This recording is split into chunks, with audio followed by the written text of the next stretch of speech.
L'inspiration pour écrire ce livre m'est venue du constat que beaucoup de gens prennent leur repas devant la télé en regardant des documentaires sur la nature.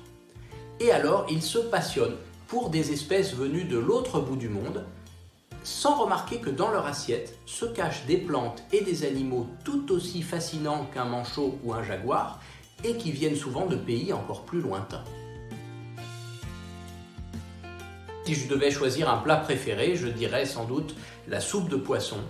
qui est un plat à la fois très traditionnel, qui a une longue histoire, mais qui est aussi une leçon pour l'avenir, puisque c'est par essence un plat de pêche durable et de respect des ressources marines, étant donné que ça permet de mettre en valeur des espèces qui ne sont pas surpêchées et qu'on ne peut pas valoriser autrement.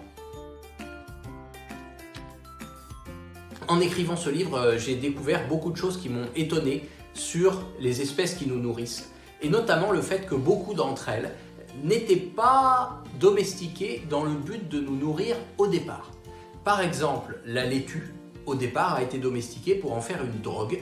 qui servait à donner des hallucinations aux sorcières lors des sabbats de sorcières.